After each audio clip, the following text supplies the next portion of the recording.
김시선입니다. 다들 애플TV 플러스에서 파친코 잘 보고 계신가요? 저는 7화를 보며 굉장히 놀랐는데요. 제가 알기론 소설에서 이토록 한수를 자세히 다루진 않았던 것 같은데 따로 한수를 이해하기 위한 에피소드를 별도로 구성할 줄은 몰랐거든요. 사실 생각해보면 선자를 제대로 이해하기 위해선 첫 번째로 알아야 할 사람이 선자 엄마였다면 다음은 한수가 비중이 높을 겁니다. 우리가 아는 한수는 바람둥이처럼 보이며 사람을 깔보는 양아치에 가깝지만 분명한 사실은 그가 선자의 꿈을 깨우는 역할을 했다는 것이죠. 꿈이 있냐고 물어본 것뿐이야. 나도 너만큼 가난하게 살았거든. 감독은 7화가 시작하며 두 가지를 우리에게 보여줍니다. 하나는 주판, 다른 하나는 달라진 화면 비율인데요. 주판은 한수가 물려받은 유산이자 그를 상징하는 물건입니다. 그래서 한수가 영도에서 잠시 떠나 있을 때 선자가 본 것도 주판이죠. 또한 샘이 정확한 인간이라는 걸 알게 해줍니다. 사람 좀 엄해도 값은 지대로 쳐줬다 아이가. 그래서 굳이 7화 시작을 잘생긴 이민호의 얼굴이 아닌 주판으로 시작한 건 감독이 한수의 뿌리와 깊은 내면에 접근하겠다는 강한 의지를 보여준 것이죠. 이 첫 장면을 보자마자 전 일시정지했어요. 감독이 하고 싶은 걸 어쩌면 7화에서 할 수 있겠다는 강한 느낌을 받았거든요. 막 설레는 거 있죠. 7화가 어쩌면 제일 중요한 에피소드가 될 수 있겠다 이런 생각이 들었거든요. 이런 의도가 반영된 다른 하나가 바로 화면 비율입니다.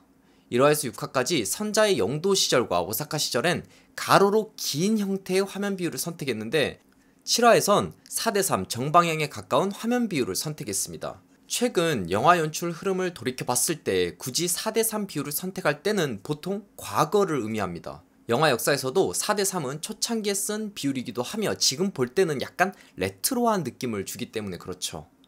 당연히 선자의 오사카 시절에서 갑자기 1920년대 한수 시절로 간 것이라 분명 과거로 갔다는 의미로 쓴 것이 느껴지긴 합니다.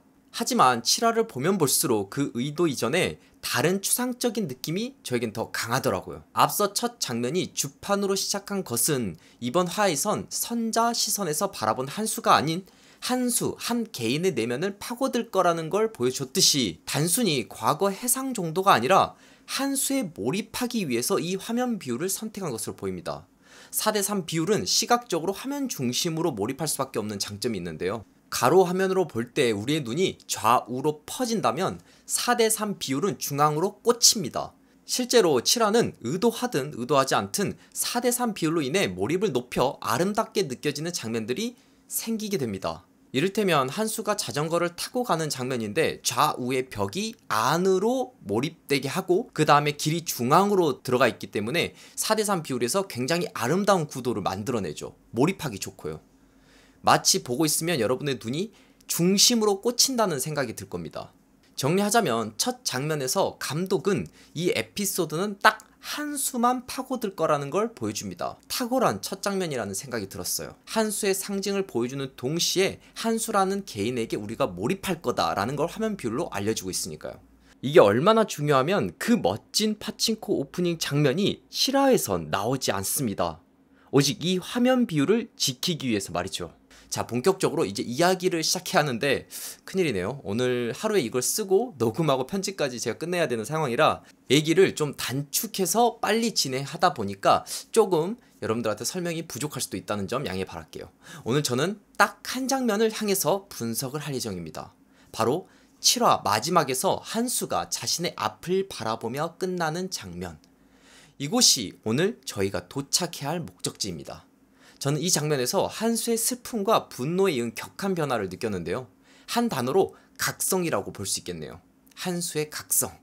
이런 느낌을 저와 비슷하게 느끼셨다면 오늘 영상을 통해 조금이나마 우리가 한수의 마음에 접근해 볼 수 있을 거라고 생각합니다. 시간이 없네요. 빨리 본론으로 가볼게요. 1화에서 4화까진 선자 엄마와 선자의 손이 무언가를 표현하는 도구였다면 7화에선 한수가 본 것들을 우리가 따라가야 합니다. 즉 우리가 한수의 눈이 되어야 한다는 거죠. 주판을 지나, 격투. 7화에서 한수의 눈으로 우리가 보게 되는 건 바로 두 선수의 격투 경기입니다. 미국 또는 서양으로 상징되는 권투를 하는 선수와 일본으로 상징되는 유도를 하는 선수가 싸우고 있죠.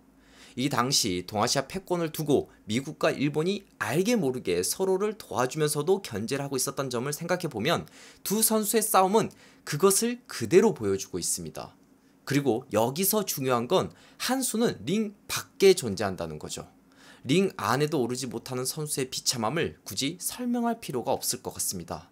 그러니까 주판 다음으로 이 장면을 보여주는 건 1920년대 조선의 위치를 보여주고 있는 것이죠.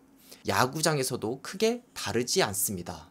미국과 밤하늘. 부유한 미국 가정의 교사로 일하고 있는 한수는 한수야, 넌 나가 생각도 못할 큰 기회를 잡은 거요. 우연히 미국으로 갈 기회를 잡게 됩니다. 야구장에서 아버지와 이에 대한 이야기를 나눈 다음 뜬금없는 장면이 하나 끼어드는데 바로 자신이 가정교사로 일하는 부유한 미국 가정을 바라보는 장면입니다. 솔직히 말해 이 삽입된 컷은 전후 장면 사이에 매끄럽게 들어간 장면은 아닙니다. 보시면 순간 응? 이라는 물음이 뜨는 느낌이죠. 낮에서 밤으로 점프컷을 한 것은 크게 문제가 되지 않지만 조금 뜬금없이 그 사이에 들어가 있다는 생각이 들거든요. 하지만 그렇기에 동시에 매우 직접적인 메시지를 우리에게 전달해주고 있습니다. 한수가 바라보는 것, 미국 가정의 부유함과 행복이 곧 하늘에 떠있는 별과 같다. 한수 아버지의 말처럼 저녁 하늘에 별 두 개씩 똑 붙어있는 거 닮아도 막 멀리 떨어져 있대. 우주에선 두 개의 별이 멀리 떨어져 있지만 근데 이디서 보면 똑 붙어있는 거 닮지? 여기서 보면 가깝게 느껴지는 것이죠. 한수의 꿈은 그리 멀리 있지 않다는 느낌을 줍니다. 바로 코앞에 부유한 미국 가정이 있으니까요.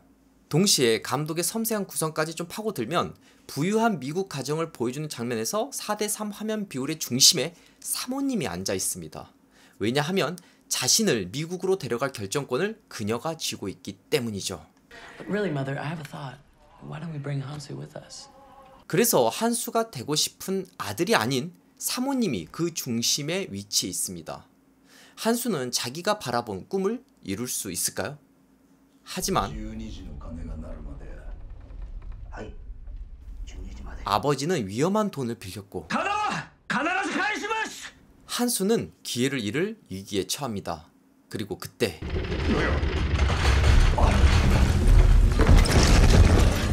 아버지의 죽음과 지진. 1923년에 발생한 간토 대지진이 일어납니다. 미국에 가는 꿈 앞에서 그가 목격한 건 아버지의 죽음이었죠. 잘 생각해보면 그가 미국을 가려는 이유엔 아버지가 있습니다. 안 가꾸다. 혼잔 절대 안 가꾸다. 그런데 그 아버지가 갑자기 사라졌습니다. 이걸 어떻게 감정적으로 표현할지가 저는 궁금했어요. 간토 대지진은 말 그대로 갑자기 일어난 지진이 한순간에 모든 것을 다 파괴시킨 재난이었습니다. 한순간에 가장 소중한 것을 잃은 느낌. 파친코는 흩날리는 먼지로 휩싸인 사람과 도시를 한수의 시점으로 우리에게 보여줍니다. 영상 런닝타임으로 봤을 때 약 20분 전에 아버지와 함께 본 요코하마의 시장의 풍경이 이젠 아버지 없이 모든 게 파괴된 풍경으로 변한 것이죠. 한순간에 뭔가가 점점 사라져가는 느낌. 자, 이걸 우리가 느끼고 있습니다. 이유는 모르겠지만 생명력을 잃어가는 느낌을 받죠. 왜냐하면 이 장면부턴 회색과 약간의 빨간색이 전부이기 때문입니다. 우리가 영상에서 생명력을 느낄 때는 녹색과 파란과 같은 색에서 다채로운 느낌을 받게 되는데 이게 어느 한순간 회색으로 변해버리면 생명력이 사라진 느낌을 받게 됩니다. 동시에 그가 바라본 색이 오직 피를 표현하는 빨간과 낮인데도 뿌옇게 변한 해라면 재앙을 느끼기에 충분할 겁니다. 더 중요한 게 감독은 이를 완벽하게 흑백 처리로 표현하지 않았어요. 자세히 보시면 지진이 처음 발생한 시점부터 거리로 나와 파괴된 것들을 목격하게 되면서 더 회색빛이 느껴지게끔 극도로 색을 조정했습니다. 조금씩 더 진한 회색으로 변하고 조금씩 생명력을 잃어가는 느낌을 우리가 무의식적으로 느끼게 하는 거죠. 마지막 희망.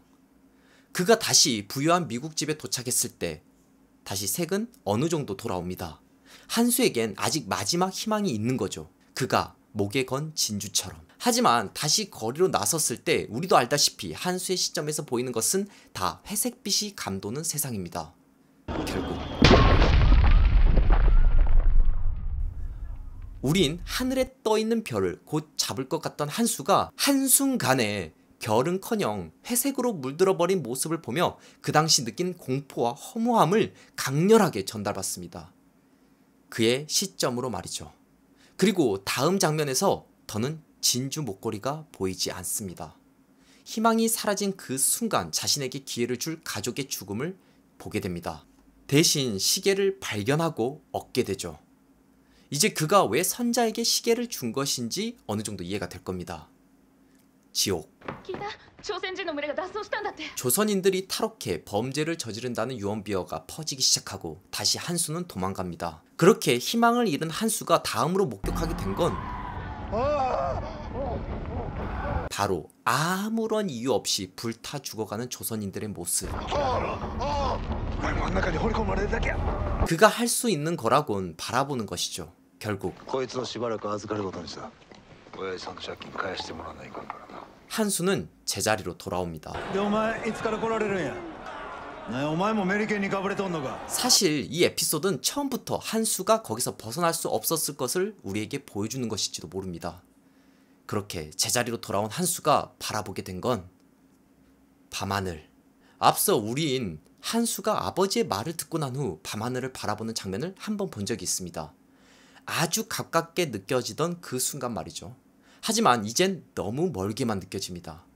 그러니까 7화는 밤하늘을 바라보는 한수의 시점샷을 중심으로 밤하늘을 바라보기 전엔 꿈을 심어주고 밤하늘과 밤하늘 사이엔 인간이 어떻게 할 수 없는 역사적인 사건 1923년 간토 대지진에 놓인 한 인간을 보여주고 다시 밤하늘을 배치해서 한 인간이 어떻게 변화를 했는지 우리에게 느끼게끔 만들어져 있습니다. 그렇게 구성됐습니다.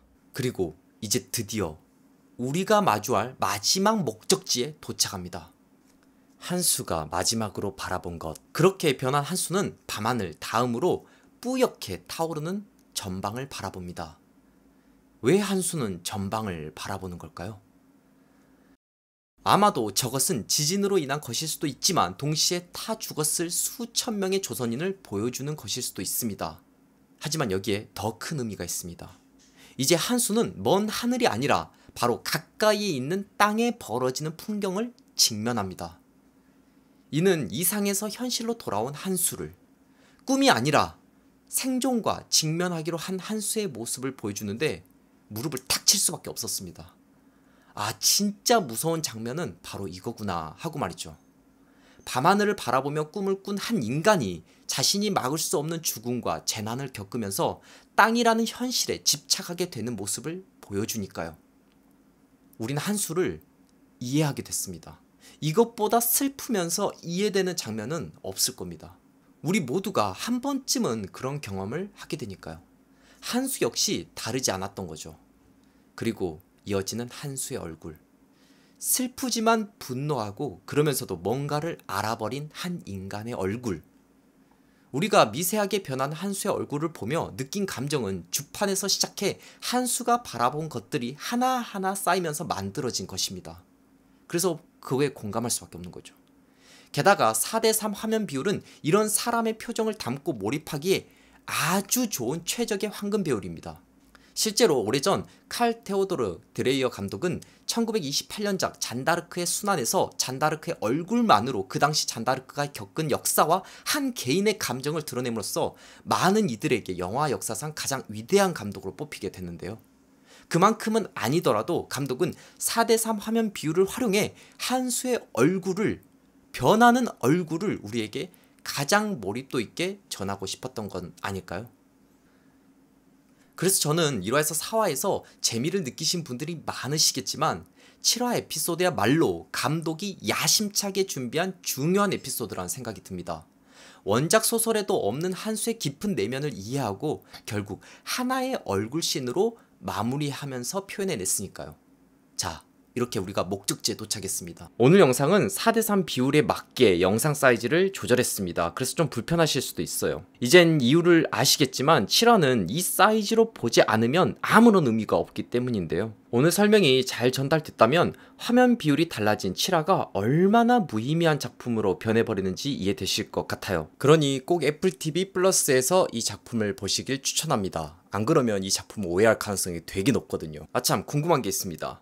앞서 말했듯이 한수는 자신이 본 것이 중요하고 그래서 선자에게도 자신이 본 것을 전하는데 여기가 일본. 내가 살고 있는 데야.